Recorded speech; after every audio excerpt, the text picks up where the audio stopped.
And my guest tonight has scored 22 #1 singles, more than 100 top 40 hits, and sold in excess of 500 million records worldwide without having to sing a note. As part of the Stock, Aitken and Waterman hit factory, Pete Waterman was a pop kingmaker throughout the 80s and 90s, turning the likes of Kylie Minogue, Bananarama, Rick Astley, Donna Summer, Jason Donovan and Steps into stars. As a judge on Pop Idol and then Pop Stars The Rivals at the turn of the millennium, he was also partly responsible for discovering Will Young and Gareth Gates and assembling one of the UK's most successful girl bands in Girls Aloud, launching the careers of Cheryl Tweedy and the late Sarah Harding. Not bad for someone who was unable to read or write when he left school at 15 to work on the railway, sparking his lifelong love of trains. Clearly, Pete knows what makes a great pop star, and he's concerned a fear of cancel culture has led to a generation of timid artists cranking out insipid tunes. In a recent interview earlier this month, working-class hero Pete said of right-on celebrities, if somebody says what they think, whether it's right or wrong, they're finished. A record company will say, you can't say this or that. You've lost the Johnny Rottens, you've lost the Pete Burns, you've lost the likes of the Gallagher brothers. Artists these days are so scared now of cancel culture that they're not going to be speaking out for a revolution. And Pete Waterman joins me now. It's great to have you, Pete. I mean, it is fascinating, isn't it, just how much pop culture has changed, even since actually you were on screen with Pop Idol. Because these days you could actually never broadcast a show like that because you were so honest to people. Well, that was the point of the interview, I think. I mean, the whole point was that we could not do that anymore. And when, you know, I did the last series of X Factor with Simon as a consultant with him, it was very difficult for me to understand why you couldn't be honest. But you literally couldn't be honest. Because, you know, everybody's going, no, you can't say that. And I, well, why? It's the truth. You know, I'm not going to be brutal. I don't want to be bullying. But if somebody's not very good, tell them they're not very good. You can have a laugh with them, you know. But if you can't express the truth, where do we go? I mean, you know, bands like the Sex Pistols, you might not like them, but they had a great value. They changed. They spurred us into doing something. But I think one of the reasons why Pop Idol was such a success is because it was the first time that the public got to see all of these conversations which you know and I know took place between record executives all the time behind the scenes about how a pop star looked or sounded or what market they had. It was the first time the public actually got to see that. Yeah, I think one of the problems, which we forget now because it's so long ago, the first series, you had Nasty Nigel, who was television, okay, and you had Nicky, and you had, you know, what's his name from Polydor. But when we took the second series and we did, you know, Simon and I Pop Idol, then you had three people from the music industry that were all big in what they did, and Foxy was a DJ. So you really, really did change it. Yeah. So, and obviously Simon particularly has a sort of view on pop music, which was very why he did this show. And I guess that we didn't do what people think you do, okay? And I think the real excitement of Pop Idol was you didn't know actually what we were going to say. Totally. People were sitting at home going, Waterman's going to ravish this person. Yeah. He's going to say you're rubbish. And I'd probably say something else. And they go, well, I don't get that. I don't quite work out why he said that. And then, you know, when Will Young started to have a go back at Simon, suddenly the public got it. The public go, wow, wait a minute, this is quite interesting. And for all of those contestants who have achieved, in some cases, life-changing fame from that show, the risk was worth it. And I think it's really sad that we now take those opportunities away from everyday folk because TV companies are so scared. We can't put someone normal on TV because it might end badly. No, I think it's sad, and you know, we can all have critics about talent shows, but they're a form of getting kids and people to to public at home to make a decision. I mean, during the, recently with the passing of Sarah Harding, I found it incredibly difficult. There she is on screen, actually. And I find it very difficult to talk to journalists who were accusing us, really, of ruining this girl's life. You go, hang on a minute, this is ridiculous. This girl had a fantastic lifestyle. She had a tragic end, but what do you say? She should have had a tragic end with no forefront. That's ridiculous. I know, of course. And I mean, I knew Sarah. She absolutely adored being in the band, and she never actually had a big issue with the fame that came from that. She understood that at times it brought some difficulties to her life, but she owned that. And Sarah loved being in Girls Aloud. She loved it. Yeah. I mean, let's be honest. If somebody said, you're 20 years old, how would you like £2 million and a job for 6 years and we'll pay you £2 million, who's going to turn down? Yeah, and all of those opportunities that she received in her career, from acting in St Trinian's to Coronation Street, she knew it all came fundamentally from the fact that she was a very successful member of Girls Aloud. Yeah, and yes, it is, being a pop star is a demanding and difficult job, but so is your job. So is the editor of a newspaper. If you're making decisions, that's a hard job, because the public are ruthless. When the public decide to move on, they move on. That's it. I mean, I remember on the final of Pop Idol, the first Pop Idol, I said to Simon, you'll have a shock tomorrow, mate, your phone won't ring. Yeah. No, he said, no. I said, no, Simon, this is television. We're yesterday's chip paper now. Once this is over, we won't hear from the ITV till the next series. He didn't go too badly, though, did he? No, he didn't, but it was true. We didn't. It's a brutal industry. We have a bit of Pop Stars The Rivals, actually, to have a little look at, I think. The one-man hit factory, Waterman! Singer, superstar and sex bomb. You like that? Jerry Halliwell! And our very own super Sven, what's my golly, Louis Walsh! He's not one,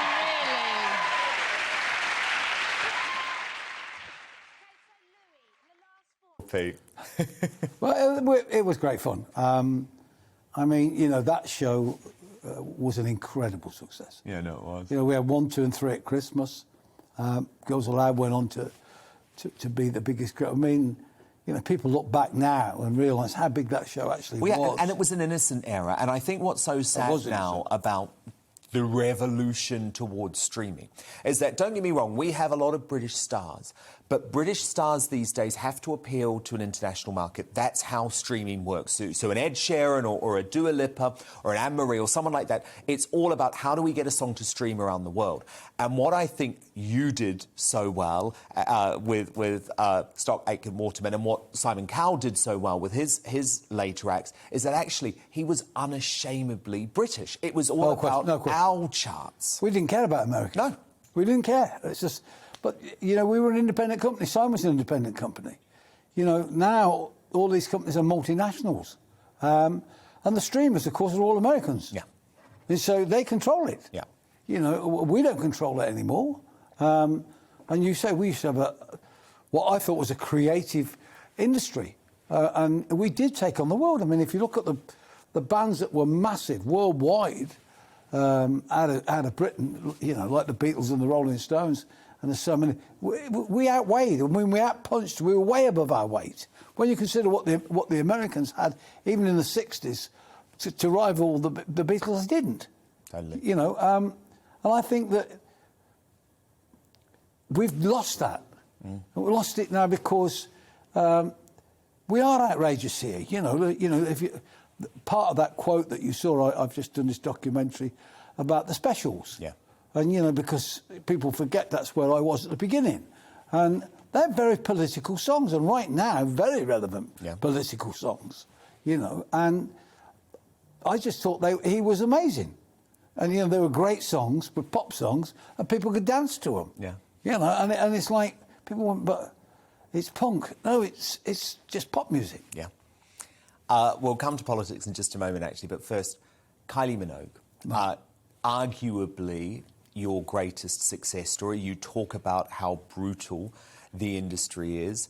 She's an artist that came from your stable, who has managed against all odds, to remain a hit maker into her fourth or fifth decade in the industry. How's she done it? Well, everybody told me, and I always remember, it was the one thing everybody said, this will never happen. It'll be a 5-minute wonder. Some 5-minute wonder. No, because she's talented. You know, she's hugely talented. She knows exactly what her public want, and she gives it to them. I mean, that's... Any artist has to reinvent themselves regularly, and she has. She's done some things that didn't work, but majority of it, she's stuff that works in public love. Was there ever a falling out, or did you just decide to go your separate ways professionally? No, we didn't fall out. I mean, it's like everything, isn't it? It comes to an end. It's the old joke. I went and bought a set, a set of golf clubs. Wentworth, Carnegie. Money gets in the way. It has to get in the way. And, when you think you need a holiday, you've lost the plot. Yeah. Yeah, you've lost the plot because the public can't afford 6 months holiday. Yeah. They're away for a week in the summer and they come back and they want the music again. If you're not there, they'll go and find somebody else. I mean, that's what they do. No, and a lot of pop stars have learned that the hard way. But look, I want to talk politics, Pete. You mentioned it earlier in regards to the specials. Of course, we're in this fascinating time at the moment. Fascinating, potentially terrifying, depending on how you look at it. You were a big supporter of Brexit. Have you had any regrets about that decision? No. No, because I don't see it's anything... I've listened tonight. You've got to make a decision. You make a decision and you stick by it. I agree, by the way. And I think that with all this that's going on right now, I mean, the whole pandemic thing is... I don't think we've quite yet understand how bad that was. I think, let's be honest... The consequences will last for years. Yeah, and the first lockdown, let's be honest, the sun was shining, we were all thinking, we've got a couple of weeks off work here. And, the reality is, looking back over that 18 months... businesses, television for me just fell off the cliff. It just didn't affect anybody in the street. It affected everybody.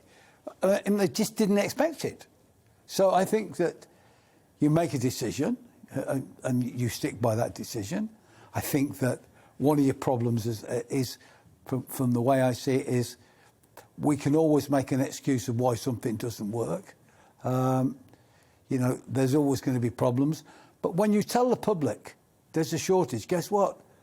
They're going to go and stock up. So do you think Boris is between a rock and a hard place? Because I feel we need to see more of him at the moment. There's a crisis in confidence, and he's been in New York, and then he's been hidden away at number 10. Would you want his job? Oh, God, no. I wouldn't want his job for all the tea in China. No. Because if you do and if you don't, really. I mean, he can't win, can he? I agree with that. And no, I think that... there's not really an alternative, Pete, at the No, there isn't. There's no... I mean, that's the sad part. Certainly no opposition. Well, it's just a sad part, isn't it? I mean, you say you make a decision. Well, make a decision, even if it's the wrong one, you make a decision. But, nobody wants to make a decision anymore. I mean, that's what shocks me. Totally. We don't have that sort of Thatcher ability to say, this is what I'm going to do, to hell with the critics, and I'm going to prove to you that it will work eventually. Yeah. I mean, in my house, I was the only one that voted Brexit, so my own children didn't agree. But I said, listen, that's what's called democracy. I can voice my opinion, and I'll live with it. If you don't want to, that's fine by me. I'm not going to fall out with you over it. Totally. When I was a union representative, I quite often disagreed with the management, but we didn't fall out over it. Last thing I wanted was a strike. It was like, let's sort this out. Completely. Look, we've got great questions coming in, Pete, from our viewers, so I want to get straight to them. Monib asks, and this is obviously because you're a passionate railway bloke, what are your thoughts on HS2? Well, unfortunately, I'm biased here. I mean, because, I've been on it since the beginning.